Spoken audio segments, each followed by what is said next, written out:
एक बार की बात है, दो पक्षी एक ऊंचे पेड़ पर घोंसले में रहते थे। दोनों पक्षी एक दूसरे से बिल्कुल अलग थे। एक पक्षी छोटा और डरपोक था, जबकि दूसरा पक्षी बड़ा और साहसी था। छोटा पक्षी हमेशा हर चीज से डरता था। वह हवा, बारिश और यहाँ तक कि जंगल के अन्य जानवरों से भी डरता था। दूसरी ओर, बड़ा पक्षी किसी भी चीज से नहीं डरता था। तूफान आने पर भी यह आसमान में ऊंची उड़ान भरते था। अचानक एक दिन जंगल में तूफान आया। बहुत तेज हवा चल रही थी और बारिश भी हो रही थी। छोटा पक्षी बहुत भयभीत था। वह घोंसले के एक कोने में डरकर बैठ गया। हिलने डुलने से बहुत डरता था।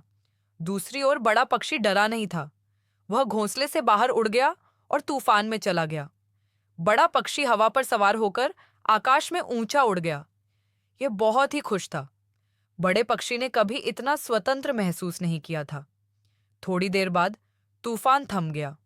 बड़ा पक्षी वापस घोंसले में लौटकर आया और छोटे पक्षी को अपने साहसिक कार्य के बारे में बताया। छोटा पक्षी चकित रह गया।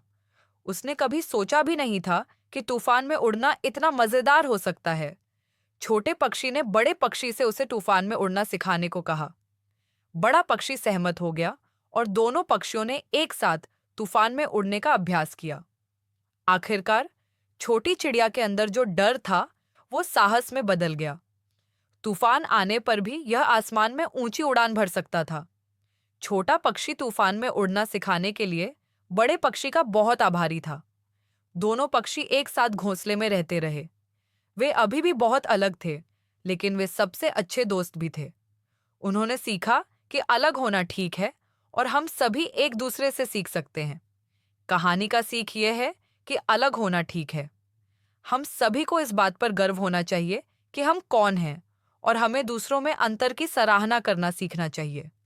हम सभी एक दूसरे से सीख सकते हैं और हम सभी दोस्त बन सकते हैं, भले ही हम अलग अलग हों।